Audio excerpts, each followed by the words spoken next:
Buenos días, hoy 9 de diciembre de 2015, siendo las 11 horas, damos inicio a la sesión pública ordinaria número 46 del Pleno del Tribunal de lo Contencioso Administrativo del Estado de Guanajuato. Para ello, solicito al licenciado Eliseo Hernández Campos, secretario general de Acuerdos, verifique la existencia del quórum legal.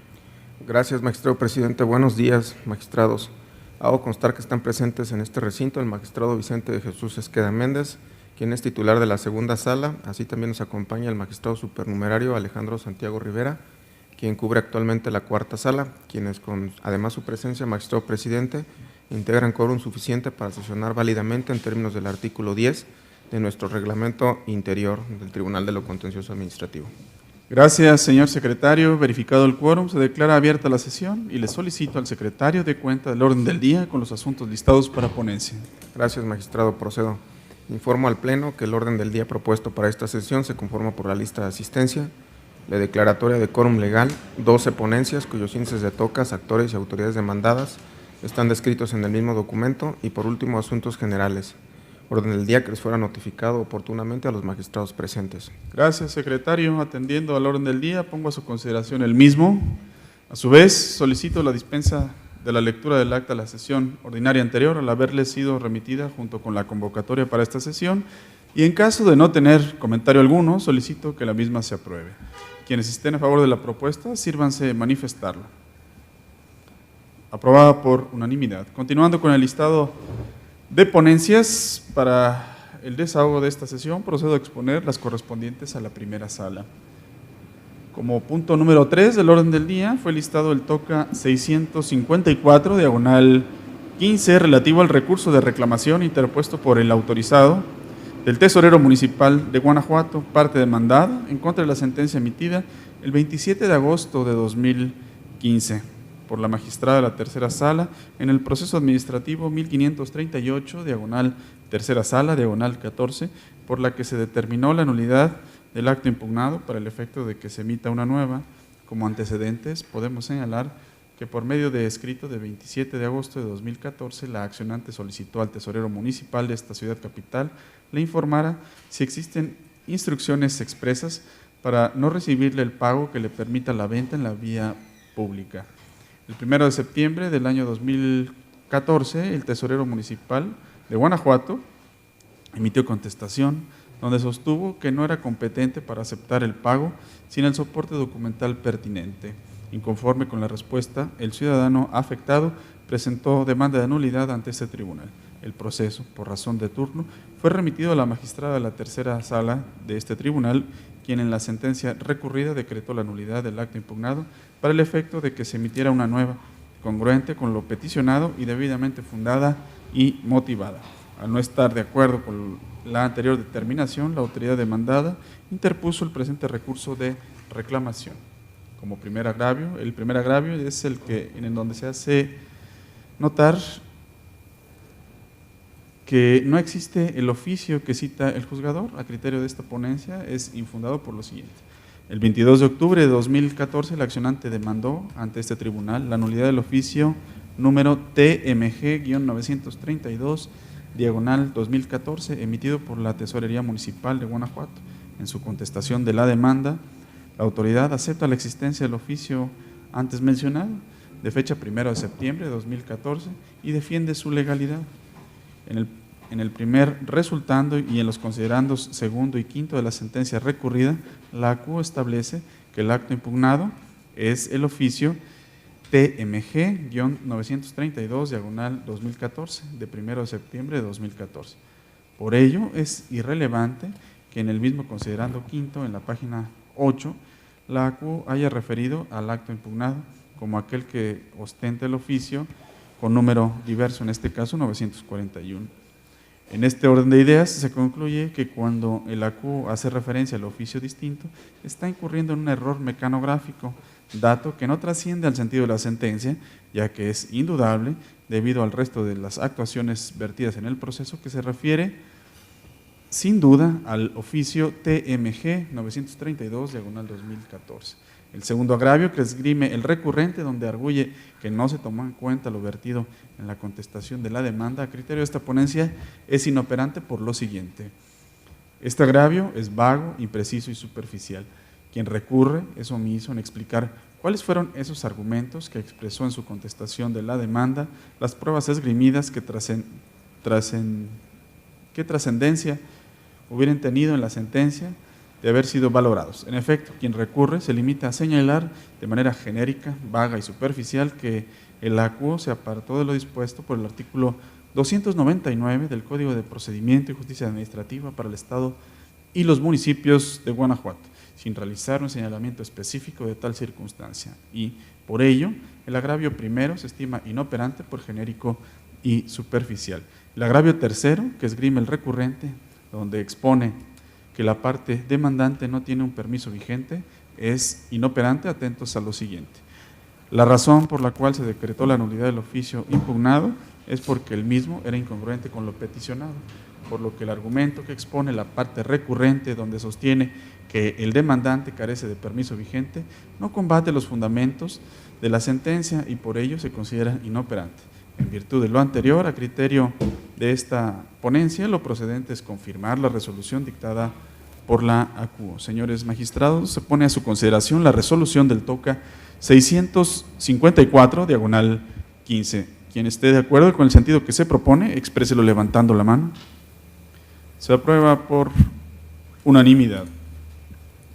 El punto cuarto del orden del día corresponde al TOCA 684, diagonal 15, relativo al recurso de reclamación interpuesto por el autorizado de la parte actora en contra del acuerdo dictado el 1 de septiembre de 2015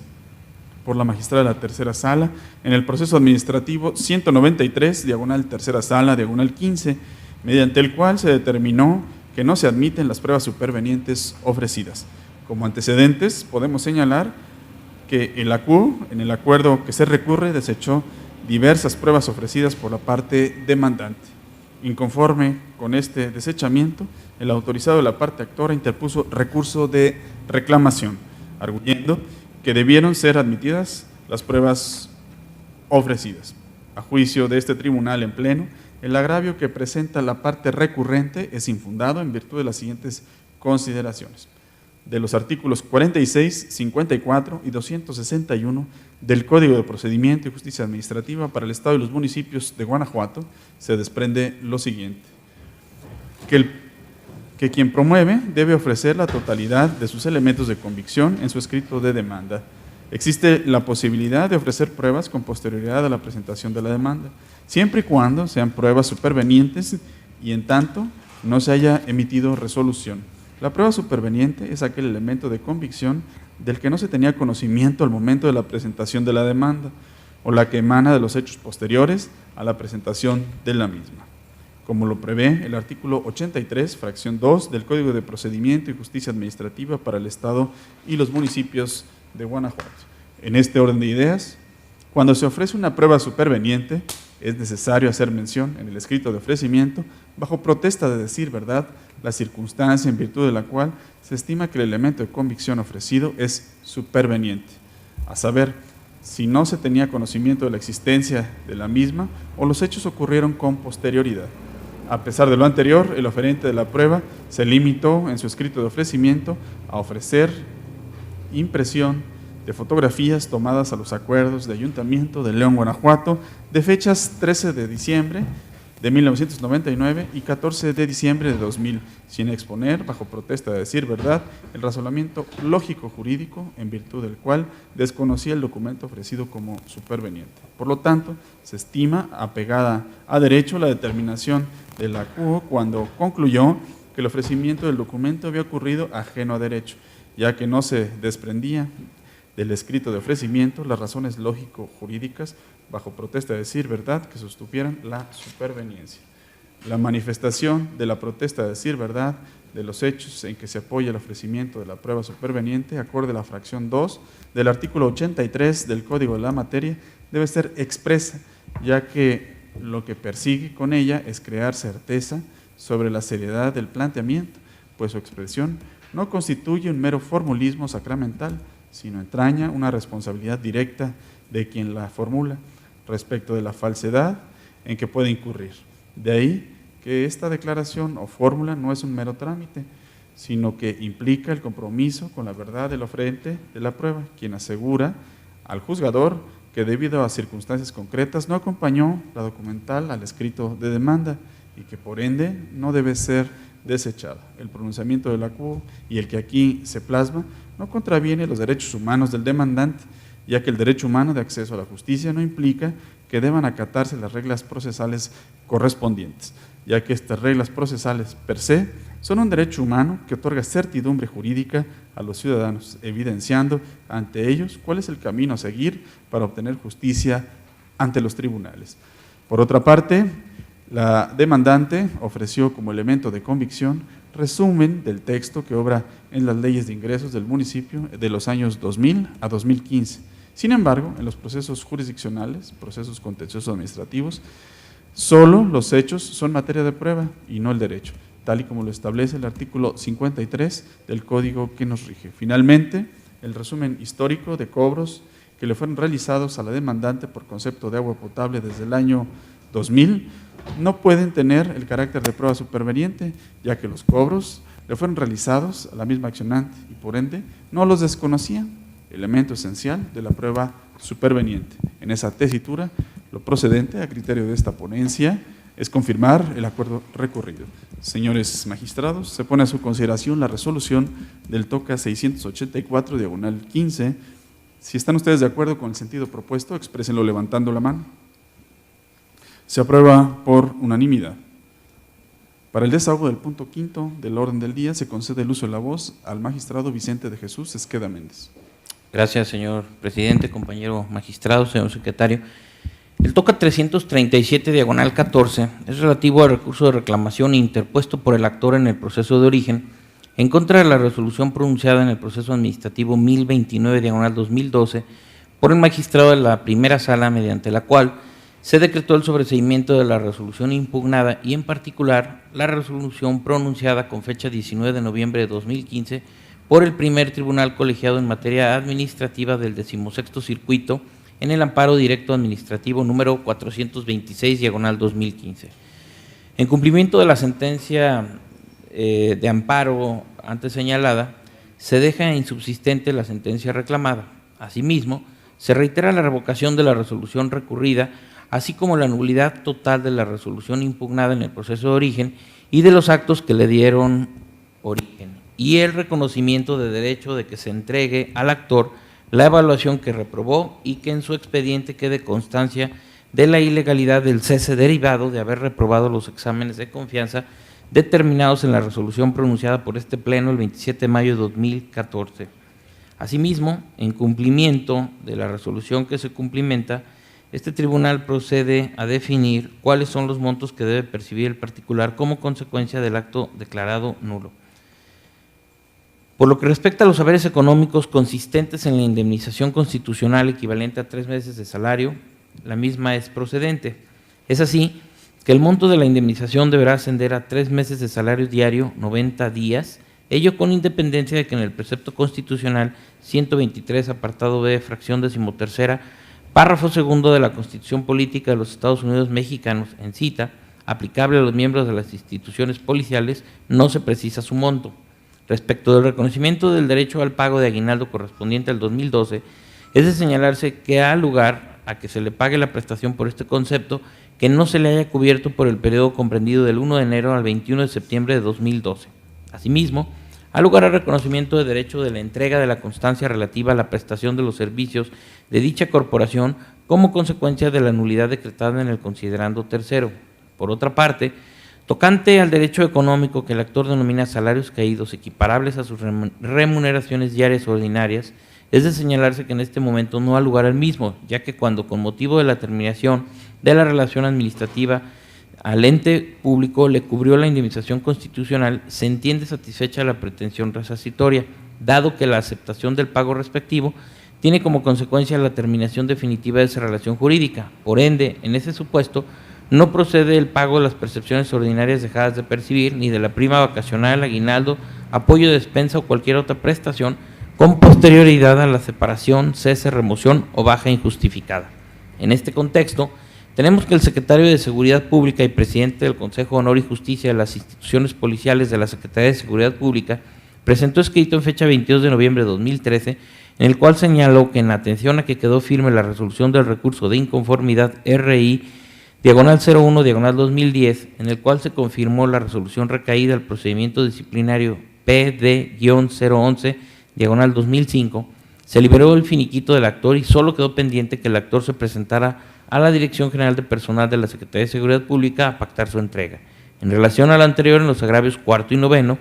el recurrente argumentó que la autoridad demandada no acreditó que se le haya pagado o cubierto el finiquito. A criterio de este pleno, estos argumentos son inoperantes, ya que en la resolución recurrida no se señaló que el finiquito fue pagado o cubierto al recurrente, sino lo que se argumentó es que las autoridades demandadas manifestaron que liberaron al finiquito, quedando solo pendiente que el actor se presentara ante la dirección correspondiente a efecto de pactarse su entrega, manifestación que quedó firme al no ser refutada por el actor. En este contexto, tenemos que el razonamiento de la resolución recurrida de que está acreditado que las autoridades demandadas emitieron el finiquito y solo quedó pendiente que el actor se presentara ante dicha dirección a recogerlo, quedó firme, ya que no fue refutado el agravio, de ahí el agravio objeto de estudio, de ahí lo inoperante del agravio. Esto implica que el actor no ha recibido su finiquito, porque no cumplió con la formalidad de acudir a la Dirección General de Seguridad, de personal de la Secretaría de Seguridad Pública. En consecuencia, para que se generara el derecho del actor de recibir la remuneración diaria ordinaria, debe solicitar a la Dirección General de Referencia que se le entregue su finiquito y solo en caso de que éste no sea cubierto, se generará su derecho al pago de la remuneración diaria ordinaria. Respecto del reconocimiento del derecho al pago de vacaciones, prima vacacional, a partir de la remoción del actor, es de señalarse que no ha lugar a que se le paguen las prestaciones por estos conceptos. Esto en atención a que con las constancias que obran de foja 192 a 194 del expediente original, se aprecia que al actor se le han dado vacaciones y que con el recibo oficial de pago de nómina anexado a la contestación de la demanda de fecha 27 de abril de 2012, se desprende que al actor se le pagó la prima vacacional correspondiente. Documentos que al no haber sido objetados en términos de lo establecido en el artículo 86 del Código de Procedimiento de Justicia Administrativa para el Estado y los municipios de Guanajuato, hacen prueba plena de la suma de dinero que el actor percibió por estos conceptos a la luz de lo previsto en las piezas articulares 78, 117, 121 y 131 del citado ordenamiento. Por otro lado,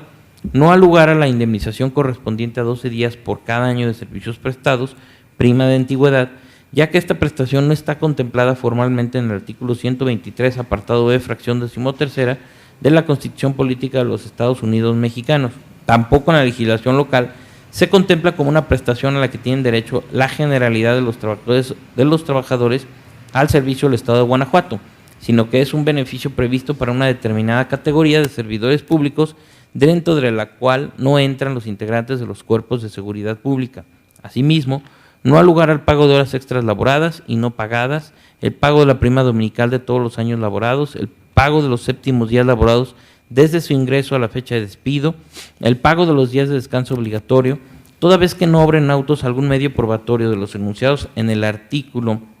48 del Código de la Materia que acredite que dichas prestaciones se generaron y no se pagaron.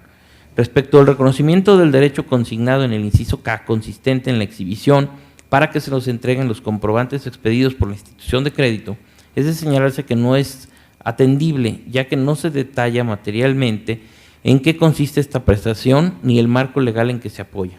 En caso de que el actor se presentara ante la dirección correspondiente a efecto de que se le entregara su finiquito y no lo recibiera,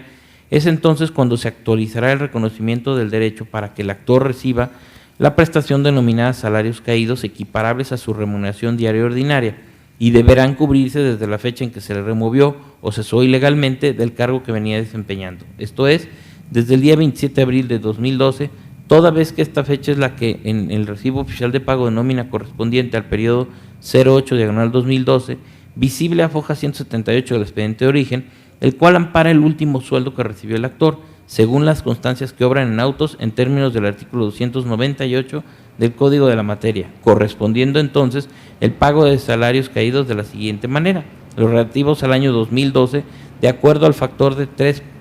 354.7546 por día, los subsecuentes que se generen hasta el día en que se cumpla cabalmente con la sentencia, deberán liquidarse conforme al monto previsto y catalogado para el puesto que ocupaba el actor en el presupuesto de egresos del Estado correspondiente a cada ejercicio fiscal que se actualice. Así las cosas, se proponen los montos de referencia en cumplimiento de la ejecutoria de mérito.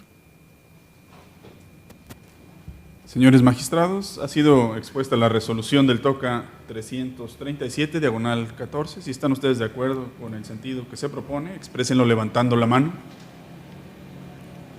Se aprueba por unanimidad. Magistrado Vicente Esqueda, tiene usted el uso de la voz para el desahogo del punto sexto del orden del día. Muchas gracias. El TOCA 647, diagonal 15, corresponde al recurso de reclamación interpuesto por la autoridad demandada en contra de la sentencia dictada en el proceso administrativo 381, diagonal 14, por el magistrado de la cuarta sala de este tribunal, mediante la cual se decretó la nulidad total de la negativa impugnada. Para mejor comprensión del asunto que nos ocupa, previo al análisis de los agravios hechos valer por el recurrente, es conveniente precisar lo siguiente. Mediante escrito presentado a la autoridad en fecha 10 de febrero de 2014, la actora solicitó se le restituya en el lugar que ha venido ocupando para realizar su actividad de comercio ambulante, para lo cual pidió se le removiera un enrejado y, de ser posible, un árbol. La autoridad no contestó y se configuró la negativa ficta. En el proceso administrativo principal, la actora impugnó la negativa. En la contestación de la autoridad, externó su negativa expresa en el sentido de que la actora no acreditó contar con un permiso expedido en fecha anterior que le amparara el derecho para hacer uso del lugar en donde la Dirección de Desarrollo Urbano llevó a cabo las obras de remodelación y rehabilitación de una rampa para el uso de personas con capacidades diferentes, a la cual se le pusieron protecciones de herrería a ambos lados para evitar un accidente a las personas que requieren transitar por ese lugar diariamente. Seguido el proceso en todos sus trámites, el magistrado de la cuarta sala, en el considerando cuarto de la sentencia que se revisa, decretó la nulidad porque la negativa expresa no era coherente con la petición, ya que la actora no solicitó que se removieran los barandales de la rampa para el uso de personas con capacidades diferentes, sino lo que solicitó es que se le restituyera en el lugar que había venido ocupando, removiéndose para tal efecto el árbol y el enrejado que cubren el mismo producto de la remodelación señalada. En el considerando quinto se señaló que le asistía derecho a la parte actora y procedía a la condena a la autoridad demandada para que restituyera en el lugar que se había venido ocupando. Inconforme con la determinación que antecede, la autoridad demandada interpuso el recurso de reclamación que nos ocupa, en donde hizo valer dos agravios. El agravio primero, a criterio de este pleno, es infundado por las siguientes consideraciones jurídicas. En la sentencia recurrida sí se tomó en cuenta el acta de hechos de fecha 30 de enero de 2014 para tener por acreditado que la actora sí contaba con permiso para comercializar en la vía pública. Ahora bien, es de señalarse que en dicha acta se reubicó de manera temporal el puesto de la actora, lo cual implica el hecho de que el actor haya firmado el acta de referencia no constituye el consentimiento de la reubicación definitiva al puesto de la actora. El agravio segundo, a criterio de este cuerpo colegiado, es infundado por las siguientes razones. Como se señaló anteriormente, la actora no solicitó que se removieran la rampa y los barandales para el uso de personas con capacidades diferentes, por lo cual el derecho de restitución del actor únicamente comprende la remoción del árbol y su enrejado. Por ello, la sentencia recurrida no afecta la seguridad de los peatones. Así las cosas, ante lo infundado del agravio único, se propone confirmar la sentencia que se revisa. Señores magistrados, ha sido expuesta la resolución del TOCA 647, diagonal 15. Si están ustedes de acuerdo con el sentido propuesto, exprésenlo levantando la mano. Se aprueba por unanimidad. Magistrado Vicente Esqueda, tiene usted el uso de la voz para el desahogo del punto séptimo del orden del día. Gracias. El TOCA 652 es relativo al recurso de reclamación interpuesto por la parte actora en contra de la sentencia dictada en el proceso administrativo 1213, diagonal 13, por la magistrada de la tercera sala, mediante la cual se sobreseyó el proceso. Para mejor comprensión del asunto, previo al análisis del agravio hecho valer, es conveniente precisar lo siguiente. El día 20 de junio de 1995, la actora celebró contrato de promesa de compra-venta de una finca urbana. El 1 de noviembre de 2010 se firmó el convenio de terminación por mutuo consentimiento de las obligaciones derivadas de del citado contrato de promesa de compra-venta. Mediante decreto expropiatorio del Gobierno del Estado de Guanajuato, publicado en el periódico oficial de Gobierno del Estado el día 22 de julio de 2011, se expropiaron terrenos para regularizar el fraccionamiento en el cual se ubica el inmueble en materia del citado contrato de promesa de compraventa de fecha 20 de junio de 1995. El Gobierno del Estado de Guanajuato, representado por el subsecretario de Servicios de la Comunidad de la Secretaría de Gobierno, ejecutó el decreto expropiatorio de referencia al adjudicarle al tercero con derecho incompatible el inmueble en materia del referido contrato de promesa de compraventa. El tercero con derecho incompatible demandó ante la autoridad jurisdiccional del ramo civil la entrega de la finca urbana en materia del multicitado contrato de promesa de compraventa. En el proceso administrativo principal, la actora impugnó la ejecución referida. Seguido el proceso en todos sus trámites legales, se emitió la resolución que ahora se revisa, en cuyo considerando tercero se decretó el sobreseimiento porque el interés jurídico de la actora para cuestionar la legalidad de la adjudicación de la finca la finca objeto de la controversia se sustentó en el contrato de promesa de compraventa de 20 de junio de 1995 y como las obligaciones y derechos derivados de dicho contrato se dieron por terminados mediante convenio de 1 de noviembre de 2010, entonces la actora carecía de interés jurídico en el proceso de origen. Inconforme con la determinación que antecede, la parte actora en el proceso de origen interpuso el recurso de reclamación que nos ocupa, en el cual expresó un único agravio. El argumento básico de este agravio único, a juicio de este pleno, es fundado por las siguientes consideraciones.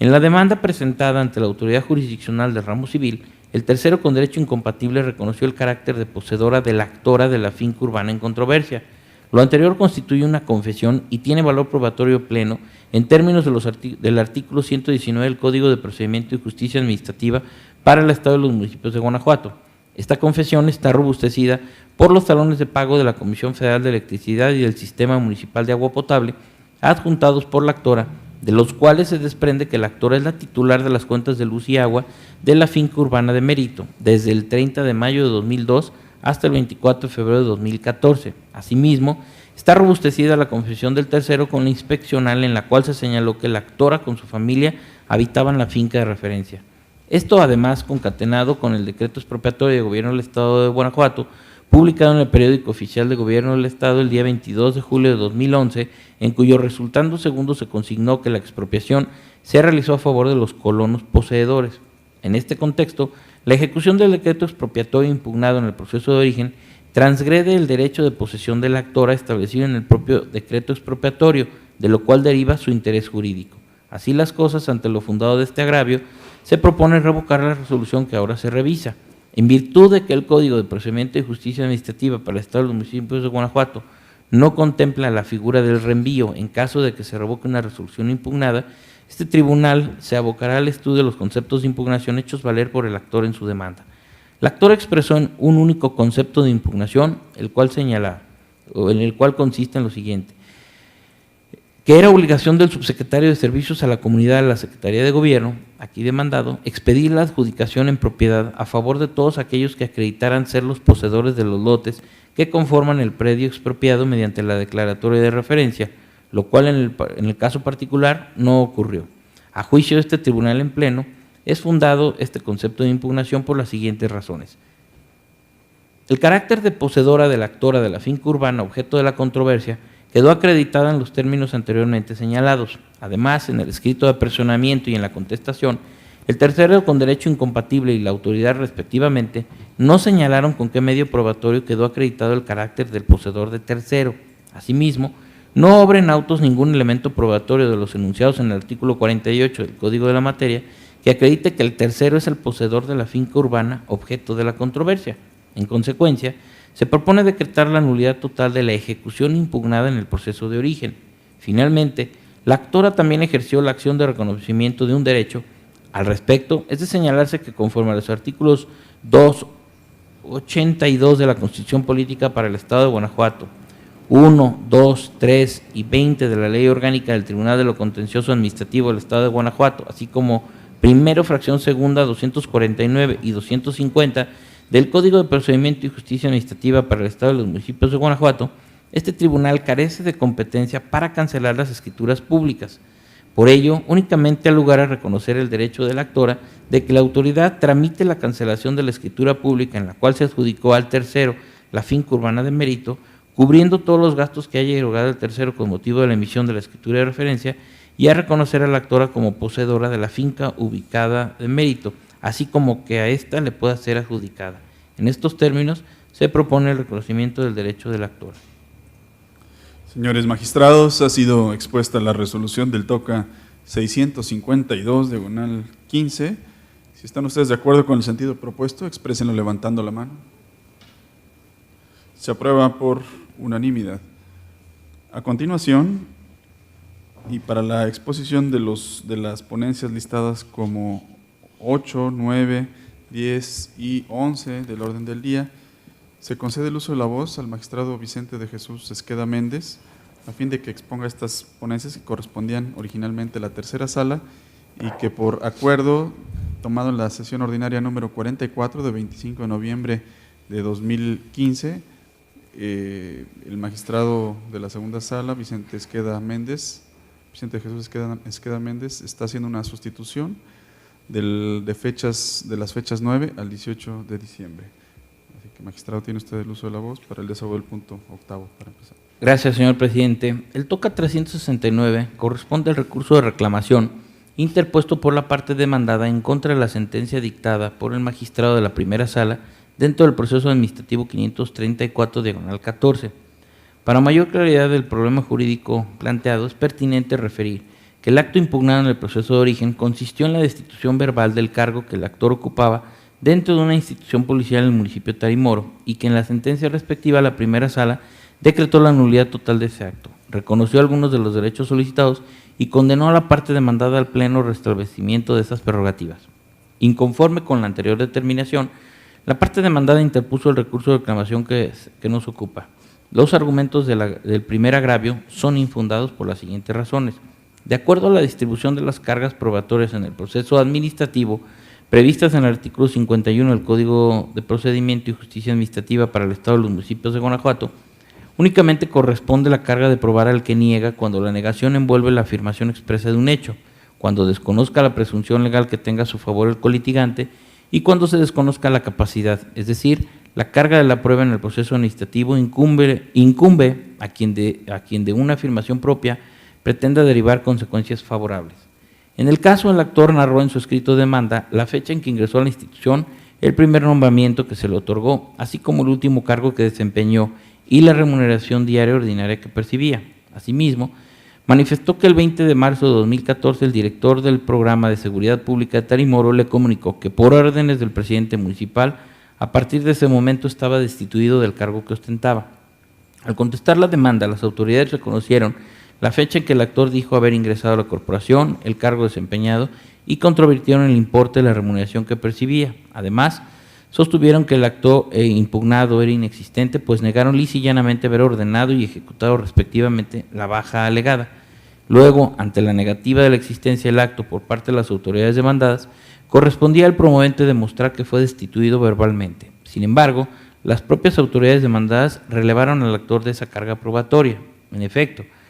al reconocer la fecha de ingreso del actor, así como el cargo que ostentaba, las autoridades también reconocieron la relación administrativa entre el actor y el municipio de Tarimoro. Así pues, la negación de las autoridades demandadas encerró una afirmación, dado que al señalar que no ordenaron ni ejecutaron la destitución controvertida, implícitamente refirieron que el promovente continuaba desempeñando sus funciones, puesto que se demostró que ingresó a la corporación policial, así como los cargos desempeñados. Así pues, dado que las autoridades demandadas no demostraron el estatus que guardaba la relación administrativa entre el actor y el municipio, debe inferirse que efectivamente fue destituido del cargo que desempeñaba en la institución policial. En otro orden de ideas, la parte recurrente sostiene que no debió condenarse al pago de remuneraciones diarias ordinarias o salarios dejados de percibir hasta el cumplimiento total de la sentencia, sino en términos de lo previsto en el artículo 48 de la Ley Federal del Trabajo, esto es, hasta por un periodo máximo de 12 meses. Tal planteamiento es infundado. Con base en lo anterior se concluye que el artículo 48 de la Ley Federal del Trabajo resulta inaplicable al caso concreto porque ese límite se encuentra expresamente establecido para los salarios caídos a los cuales el actor no tiene derecho por su condición de integrante de una institución policial. Además, la relación del actor con el Estado no es de índole laboral, sino administrativa, razón por la que tampoco resulta aplicable el citado artículo 48. Por último, la parte inconforme señala que la sala le condenó genéricamente al pago de las aportaciones de seguridad social, pero no citó el fundamento de esa determinación. Tal planteamiento es fundado porque efectivamente en la sentencia recurrida no se citó la norma jurídica con base en la cual la sala determinó que resultaba procedente condenar a la autoridad en caso que hubiera dejado de cubrir a la autoridad a que realizara los pagos por concepto de aportaciones de seguridad social a las instituciones correspondientes de conformidad con la normativa aplicable en caso de que se hubieran dejado de cubrir a partir de la suspensión laboral, y en caso de no haber sido así, procediera a entregarlos al actor en la forma y términos previstos en la Ley de Seguridad Social del Estado de Guanajuato. Ahora bien, ante la omisión advertida, este órgano colegiado analizará si resulta procedente o no la pretensión en comento. En el escrito de demanda, el actor solicitó el pago del 20% de las remuneraciones diarias ordinarias que percibió durante el tiempo que prestó sus servicios. Al respecto,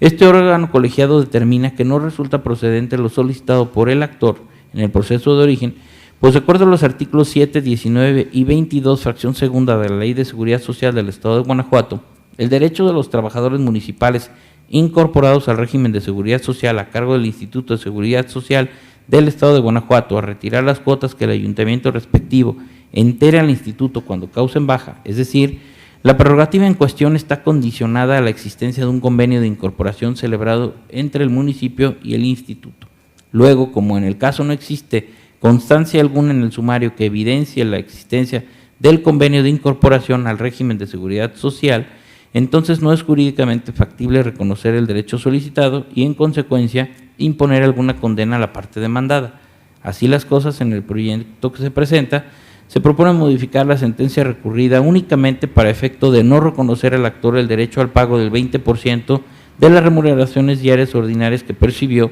durante el tiempo que prestó sus servicios a la demandada y que solicitó con base en los artículos 19 y 22, fracción segunda, de la Ley de Seguridad Social del Estado de Guanajuato y, en consecuencia, no imponer condena alguna a la parte demandada al respecto.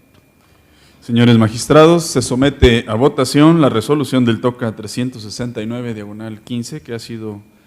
expuesta. Si están ustedes a favor de la misma, exprésenlo levantando la mano. Se aprueba por unanimidad. Para el desahogo del punto 9 del orden del día, se concede el uso de la voz al magistrado Vicente Esqueda. Gracias, señor presidente. El TOCA 551/15 es relativo al recurso de reclamación interpuesto por el director general del Instituto de Seguridad en la Tenencia de la Tierra de la Secretaría de Gobierno del Estado en contra del acuerdo dictado por el magistrado de la primera sala dentro del proceso administrativo 1080/14, en la parte que se tuvo a esa autoridad por no contestando la ampliación de demanda al no haber acreditado su personalidad. Por un lado, la parte inconforme alega que la sala le reconoció de manera implícita la personalidad al tener a esa autoridad por rindiendo en tiempo y forma los informes que lo solicitó, sin realizar pronunciamiento alguno en torno a la personalidad, momento en que dice haber adjuntado el documento con el que la acreditaba, así como que en los acuerdos que recayeron a las promociones que presentó el 3 de septiembre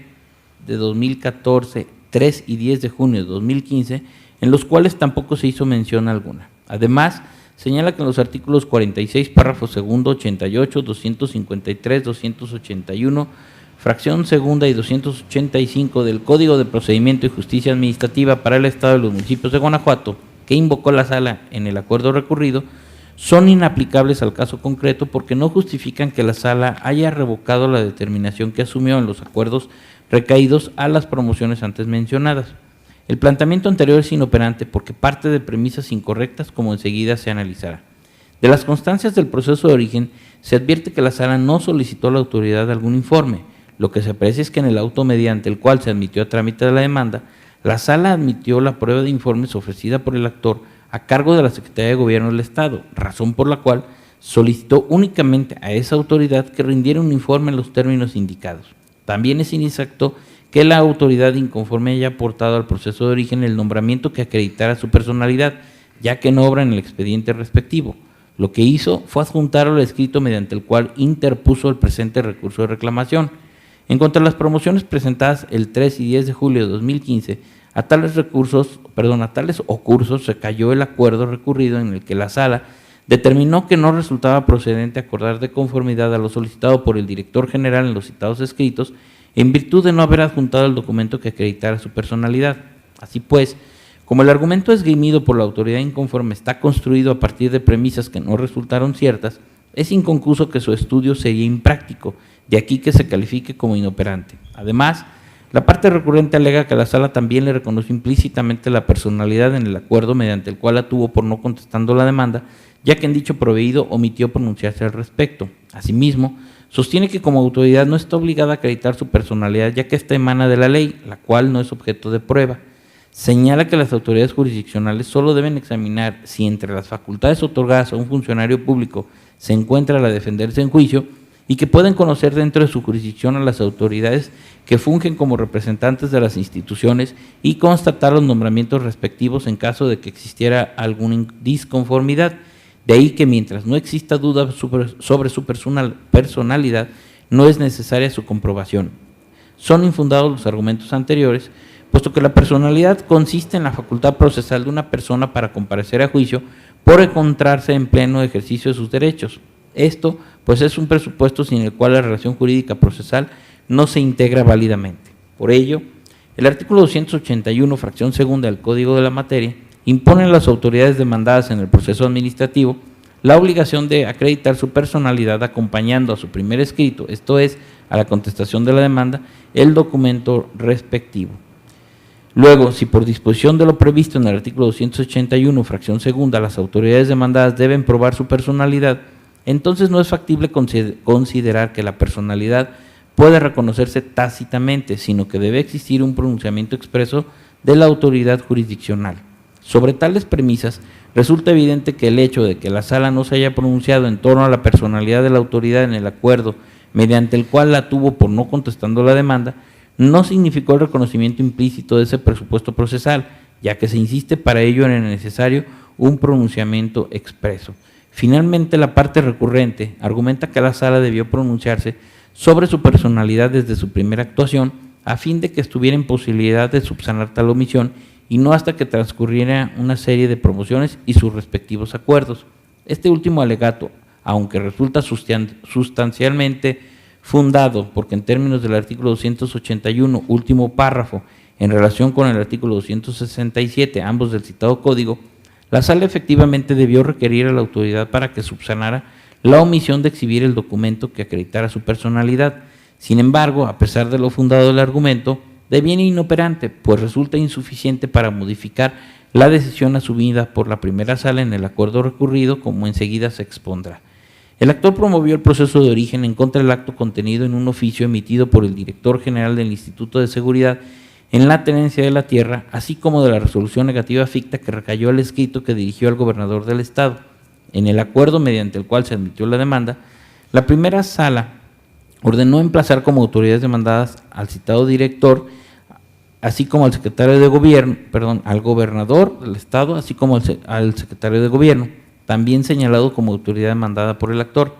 En diverso acuerdo, la sala tuvo al gobernador del estado y al secretario de gobierno por contestando la demanda. En cambio, al director general del instituto se le tuvo por no contestando la demanda, habida cuenta que el escrito lo presentó una vez fenecido el término que tenía para tal efecto. Además, la sala concedió al actor el derecho a ampliar su demanda porque el acto imputado al gobernador consistía en una resolución negativa ficta. Posteriormente, la sala tuvo al actor por ampliando su demanda y se admitió la prueba pericial que ofreció en su escrito de ampliación. Se previno a las autoridades demandadas para que nombraran perito y adicionaran cuestionario. Además, se ordenó correr traslado a las autoridades demandadas con el escrito de ampliación de la demanda. Finalmente, la primera sala emitió el acuerdo en materia de este recurso, en el cual determinó que no resultaba procedente acordar de conformidad a lo solicitado por el director general en sus escritos presentados el 3 y 10 de julio de 2015, en los cuales designó perito y adicionó el cuestionario, al tenor del cual se desahogaría la prueba pericial ofrecida por el actor, y dio contestación a la ampliación de la demanda, en virtud de que no había adjuntado el documento que acreditara su personalidad, de conformidad con los artículos 46, segundo párrafo, 88, 253, 281, fracción segunda y 285 del Código de la Materia. Ahora bien, si el actor no atribuyó al director general del instituto la configuración de la resolución impugnada, sino al gobernador del estado, entonces la autoridad ahora recurrente no debía dar contestación a la ampliación de la demanda y, consecuentemente, tampoco debía designar perito ni adicionar el cuestionario. Por tanto, a pesar de lo fundado del agravio esgrimido por la autoridad recurrente, este se torna inoperante habida cuenta que, de cualquier forma, debe persistir la decisión asumida por la primera sala en el acuerdo recurrido, en el sentido de tener al director general del Instituto de Seguridad en la tenencia de la tierra por no dando contestación a la ampliación de la demanda. Señores magistrados, ha sido expuesta la resolución del TOCA 551, diagonal 15. Si están ustedes de acuerdo con el sentido propuesto, exprésenlo levantando la mano. Se aprueba por unanimidad. A continuación, se concede el uso de la voz al magistrado Vicente Esqueda a fin de que exponga la ponencia listada como punto 10º del orden del día. Gracias, señor presidente. El TOCA 602, relativo al recurso de reclamación interpuesto por la parte demandada en contra de la sentencia dictada por el magistrado de la primera sala dentro del proceso administrativo 845, diagonal 14. Antes de exponer las consideraciones en que se apoya el proyecto, se precisa que en la sentencia recurrida, la primera sala decretó la nulidad total de la resolución en la que se determinó la responsabilidad administrativa del actor y se le sancionó. En desacuerdo con el sentido de la sentencia, el presidente municipal demandado interpuso el recurso de reclamación que se resuelve. Sustancialmente, la autoridad ahora recurrente sostuvo que la sala no analizó debidamente la resolución impugnada, pues contrario a lo que resolvió, sí valoró las pruebas y las concatenó con los hechos atribuidos al actor. Tal planteamiento es infundado, por lo siguiente. La valoración de cualquier medio de prueba puede realizarse desde al menos dos perspectivas. La primera, relacionada con el continente, es decir, con sus características formales o de elaboración, y la segunda con el contenido. El análisis valorativo a partir del enfoque del continente tiene como objeto definir la autoridad formal de un elemento de convicción para la demostración de hechos en general. Ello se obtendrá al conocerse qué tipo de prueba está valorándose, pues los ordenamientos normativos asignan a los objetos demostrativos un valor probatorio pleno o relativo, previa a su clasificación en diversas especies, derivada de aspectos adjetivos de aquellos, tales como su procedimiento y condiciones de elaboración, su autor y, en general, lo atinente a su génesis. Por su parte, el enfoque relacionado con el contenido de la prueba está vinculado con la capacidad de la correspondiente probanza como medio para acreditar la realización de hechos particulares, concretamente los afirmados por las partes. De esta manera, la autoridad correspondiente buscará establecer cuáles hechos quedan demostrados mediante la prueba que se trate, lo que se conseguirá al examinar el contenido de la misma, reconociéndose así su alcance probatorio. Hasta aquí se deduce que el valor probatorio es un concepto concerniente a la autoridad formal de la probanza que corresponda para la demostración de hechos en general, derivada de sus características de elaboración. Sin embargo, como acertadamente resolvió la primera sala, en la resolución impugnada en el proceso de origen, la autoridad ahora recurrente no examinó el contenido de las pruebas con base en las cuales determinó la responsabilidad administrativa del actor y, consecuentemente, tampoco precisó su alcance probatorio, pues no señaló las circunstancias fácticas que se demostraron con dichas pruebas. En efecto, respecto a las pruebas documentales, se advierte que la autoridad ahora recurrente las enlistó, señaló la fecha de su emisión, número de oficio, así como nombre y cargo de los servidores públicos que las suscribieron, mencionó genéricamente el asunto sobre el cual versaban y precisó que a tales pruebas les otorgaba un valor previsto en el artículo 121 del Código de la Materia, porque fueron emitidas por personas que ejercen la función pública. Luego, la autoridad se refirió a las pruebas ofrecidas por el actor, las describió, precisó que a la documental les otorgaba el valor previsto en el citado artículo 121 y respecto a las pruebas testimoniales solo manifestó que quedaba a su prudente arbitrio la valoración de dichas pruebas. Como se ve, la autoridad ahora recurrente no examinó el contenido de las pruebas antes mencionadas ni señaló las circunstancias fácticas que se demostraron con dichas probanzas. Únicamente ponderó las pruebas documentales, no así las testimoniales, atendiendo únicamente a su continente o forma. Así pues, como en la resolución impugnada la autoridad ahora recurrente no examinó el contenido de las pruebas con base en las cuales determinó la responsabilidad administrativa del actor ni precisó su alcance probatorio, pues no señaló las circunstancias fácticas que se demostraron con las mismas, entonces es correcta la conclusión a la que arribó la primera sala en relación con la actualización de la causa de ilegalidad prevista en el artículo 302, fracción cuarta del Código de la Materia, y por ende también es acertada la nulidad decretada y se propone su confirmación. Señores magistrados, ha sido expuesta la resolución del TOCA 602, diagonal 15. Si están ustedes de acuerdo con el sentido propuesto, exprésenlo levantando la mano. Se aprueba por unanimidad. Magistrado Vicente Esqueda, tiene usted el uso de la voz para el desahogo del punto 11º del orden del día. Muchas gracias, señor presidente. El TOCA 666 es relativo al recurso de reclamación interpuesto por la parte actora en contra del acuerdo dictado por el magistrado de la primera sala dentro del proceso administrativo 463/15, en la parte en la que no se admitió la prueba de informes que ofreció. En esencia, la recurrente sostiene que la sala debió admitir la prueba de informes que ofreció porque, de acuerdo con los artículos 46, 48, fracción séptima, 54, 113, 265, fracción octava, 266, fracciones quinta y sexta del Código de Procedimiento y Justicia Administrativa para el Estado y los municipios de Guanajuato,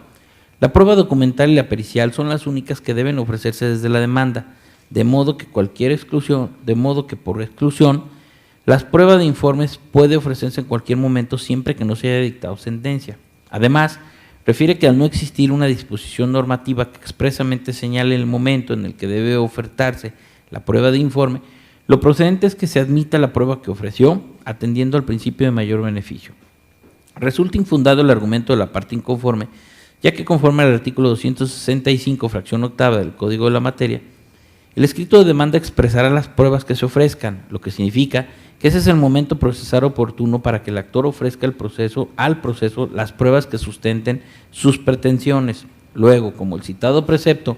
no establece distinción alguna en relación con el tipo de prueba, debe considerarse que todos los medios de prueba previstos en el artículo 48 del Código de la Materia deben ofertarse en el escrito inicial, salvo aquellas pruebas que en términos del artículo 86 del citado código tengan el carácter de supervenientes. Cierto es que el artículo 266 en sus fracciones quinta y sexta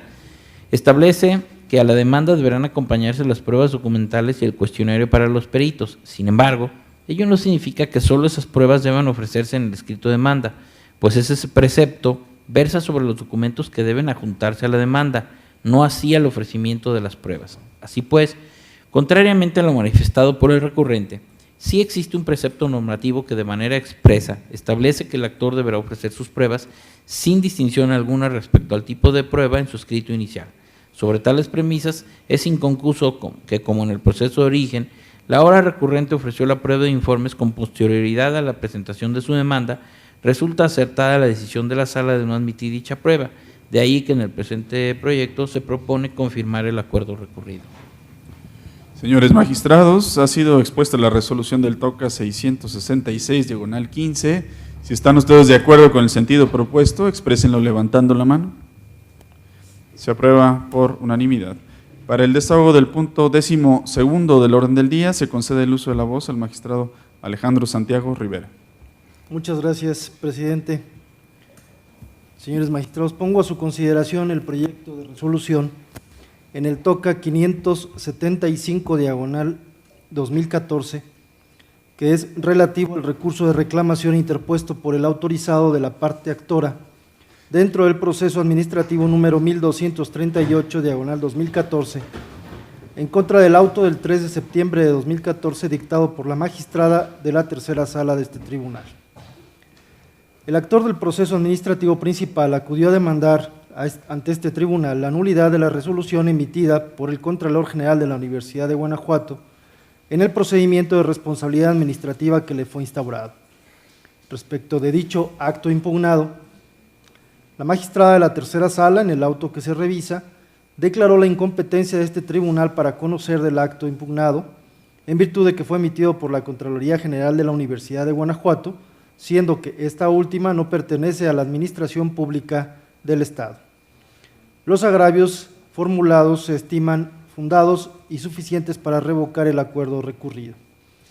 De conformidad con los artículos 38, 40 y 80 de la Constitución Política para el Estado de Guanajuato, correlacionados con los numerales 2, 3, 34, 35, 36 y 45 de la Ley Orgánica del Poder Ejecutivo del Estado de Guanajuato, se desprende, además de los principios de división de poderes y de poder ejecutivo unipersonal, lo siguiente. Primero, que la administración pública del Estado de Guanajuato puede ser tanto centralizada como paraestatal.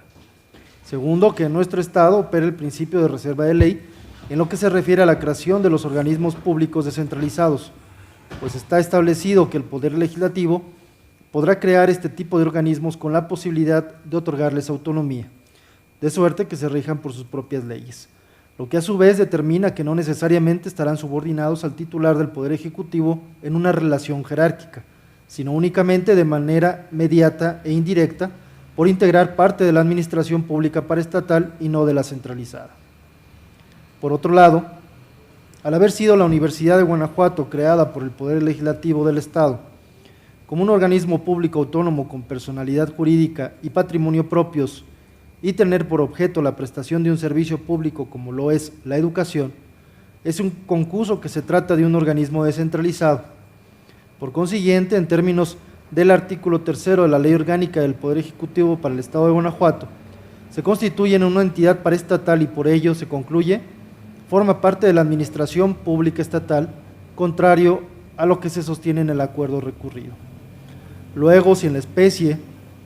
el Contralor General de la citada institución educativa resolvió un procedimiento administrativo de responsabilidad en contra del actor, concluyendo con una resolución en la cual le impuso una sanción de amonestación y una multa, entonces para combatir tal determinación resulta competente este tribunal de conformidad con el artículo 20, fracción tercera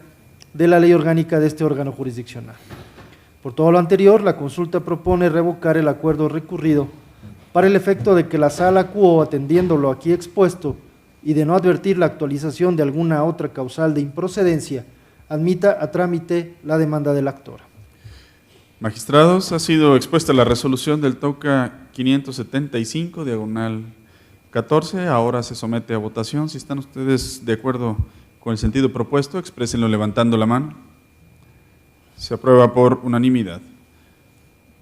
Magistrado Alejandro Santiago, se le concede el uso de la voz para el desahogo del punto 13º del orden del día. Muchas gracias, presidente. Pongo a consideración de los señores magistrados que integran este pleno proyecto de resolución en el TOCA 565, diagonal 2015, relativo al recurso de reclamación interpuesto por el autorizado de la parte actor en el proceso administrativo número 867, diagonal 2015, en contra del acuerdo del 15 de junio de 2015 emitido por la magistrada de la tercera sala de este tribunal. Respecto del acto impugnado consistente en la sanción de suspensión temporal de actividades, el actor solicitó la suspensión a efecto de que las cosas se mantengan en el estado en que se encuentran. Por su parte, la magistrada determinó negar la suspensión del acto impugnado con efectos restitutorios. El agravio marcado como primero se estima fundado pero inoperante para revocar el acuerdo impugnado. Es fundado porque al resolver la quo negar la suspensión con efectos restitutorios en relación a la sanción de suspensión temporal de actividades, en efecto incurre en imprecisión, esto es, en un inadecuado análisis de la demanda del actor, pues tal como lo refiere, la suspensión de los actos impugnados fue solicitada para que las cosas se mantuvieran en el estado que guardaban y no con efectos restitutorios. Sin embargo, el agravio termina por ser inoperante y por tanto insuficiente para revocar o modificar el auto, pues si bien es cierto la posibilidad que existe en el proceso administrativo de dictar medidas cautelares aptas para evitar la consumación de actos que se estiman contrarios a derecho,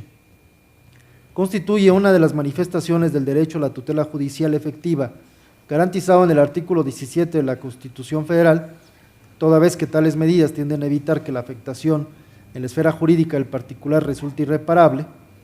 No menos verdad es que la suspensión de los actos impugnados es una providencia cautelar de carácter instrumental para preservar la materia del propio proceso.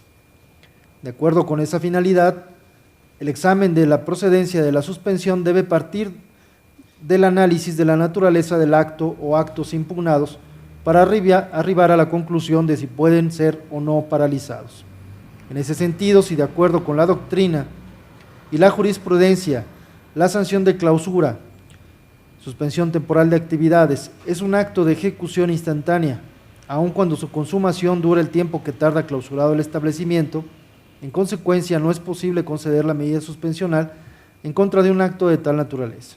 Ello es así porque para efectos de la suspensión debe tomarse en cuenta que es la ejecución material del acto la que debe prolongarse en el tiempo, de momento a momento, lo que no debe confundirse con los efectos materiales o jurídicos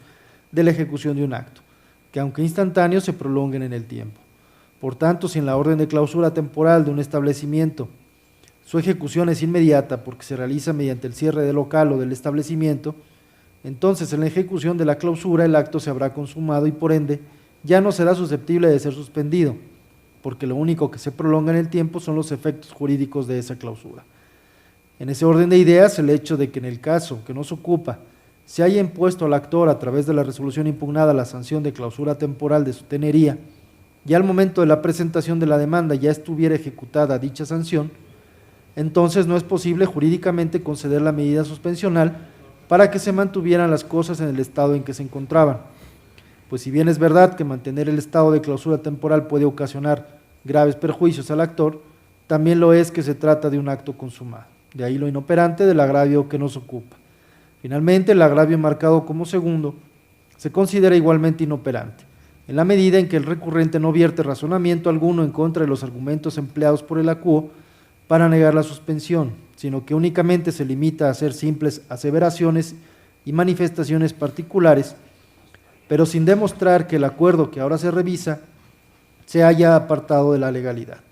A pesar de que el principio de estricto derecho que impera en tratándose del proceso administrativo obliga a que la parte inconforme con una determinada resolución demuestre su ilegalidad. Así las cosas, esta ponencia propone al Pleno confirmar el acuerdo recurrido. Señores magistrados, se somete a su consideración la resolución del TOCA 565, diagonal 15. Si están ustedes de acuerdo con el sentido propuesto, exprésenlo levantando la mano. Se aprueba por unanimidad. Se concede el uso de la voz de nueva cuenta al magistrado Alejandro Santiago para el desahogo del punto 14º del orden del día. Muchas gracias, presidente. Pongo a la consideración de este Pleno el proyecto de resolución en el TOCA 659, diagonal 2015, que es relativo al recurso de reclamación interpuesto por el autorizado del inspector adscrito a la Dirección General de Medio Ambiente Sustentable del municipio de León, Guanajuato, autoridad demandada en el proceso administrativo número 335, diagonal 2015, en contra de la sentencia del 30 de septiembre de este año emitida por el magistrado de la primera sala de este tribunal. En el proceso principal, el actor impugnó el acta de infracción levantada por podar un árbol sin mostrar el permiso correspondiente y la calificación del acta de infracción en la que se le impuso una multa. Respecto de dichos actos, se declaró la nulidad en la sentencia combatida. La primera parte del único agravio formulado se estima inoperante, dado que el recurrente incurre en un error de apreciación al señalar que la sentencia recurrida se refiere a la falta de motivación en que incurrió el inspector demandado, esto es, le atribuye a la CUO una cuestión que jamás resolvió, pues la nulidad decretada por el magistrado obedeció a que los actos impugnados fueron llevados a cabo en forma contraria a las formalidades contenidas en el Reglamento de Parques y Jardines para el municipio de León, Guanajuato, pues en este ordenamiento sí se contienen expresamente un procedimiento a seguir por parte de los inspectores adscritos a la Dirección General de Gestión Ambiental para sancionar las faltas al mismo. En ese sentido, si de lo anterior puede constatarse que en ningún momento el acuo sostuvo lo que dice el recurrente, entonces su alegación resulta ineficaz, pues al atribuirle el recurrente al acuo un argumento ajeno y combatir el agravio en estudio resulta inoperante, motivo por el que no puede tomarse en cuenta, debido a que a partir de un supuesto que no resultó cierto es infructuoso para obtener la revocación de la sentencia recurrida. Por otro lado, la segunda y última parte del único agravio hecho valer por quien recurre se estima igualmente inoperante, en la medida en que los argumentos ahí vertidos por la autoridad no son más que una mera repetición de lo que ya había expuesto en su contestación de demanda, referentes a que los actos impugnados fueron legalmente expedidos, porque la peculiaridad que obligó a que se realizara la situación de hecho y de derecho lo constituyó la flagrancia del acto en que se encontró al infractor para imponer de manera directa la sanción. Sin embargo, esas cuestiones fueron abordadas y desestimadas por el acuo a lo largo de la sentencia recurrida, por lo que si las manifestaciones vertidas por quien recurre no logran desvirtuar la sentencia impugnada, en la medida en que no evidencia la ilegalidad de las consideraciones en que se sustenta el fallo reclamado para decretar la nulidad de los actos impugnados, entonces es de concluirse que estamos ante argumentos inoperantes para obtener la declaratoria de revocación o modificación de la sentencia que se revisa. Consecuentemente, la consulta propone confirmar la sentencia en materia de la reclamación. Señores magistrados, a continuación se somete a votación la resolución del TOCA 659, diagonal 15, que ha sido expuesta por el magistrado. Quien esté a favor del sentido propuesto, expréselo levantando la mano. Se aprueba por unanimidad. Señor secretario, le solicito que para agotar el punto 15º del orden del día nos dé cuenta con los asuntos generales. Gracias, magistrado. Procedo. Como único asunto general en esta ocasión, someto a consideración del Pleno el oficio que fue presentado por el doctor Arturo Lara Martínez, presidente y titular de la primera sala de este tribunal, mediante el cual se excusa del conocimiento del recurso de reclamación correspondiente al TOCA 609/15, en virtud de que las autoridades demandadas en la causa natural y ahora recurrentes son el síndico, presidente municipal, secretario de ayuntamiento, tesorero y director general de obras públicas, todos del municipio de Abasolo, Guanajuato. Y al ser el presidente municipal de dicha localidad su pariente civil por afinidad, se encontraría impedido para conocer de dicho asunto. Lo anterior con base en lo dispuesto por el artículo 29, fracción segunda, del Código de Procedimiento y Justicia Administrativa para el Estado de los Municipios de Guanajuato. En consecuencia, se propone por parte de la Presidencia sea reasignado al magistrado ponente que por turno corresponda, en atención a las demás excusas presentadas. Ello de conformidad con lo previsto por el artículo 16, fracción tercera de la Ley Orgánica de nuestro Tribunal. Gracias, secretario. Magistrados, ¿tienen algún comentario u observación sobre la excusa presentada por su servidor? No habiendo comentarios, se somete a votación la excusa y la propuesta realizada por la Presidencia, por lo que quienes estén de acuerdo, exprésenlo levantando la mano. Se aprueba por unanimidad. Agotados los puntos listados en el orden del día, se declara cerrada esta sesión número 46 del Pleno del Tribunal de lo Contencioso Administrativo, siendo las 12 horas con 6 minutos. Señores magistrados, gracias por su asistencia y participación.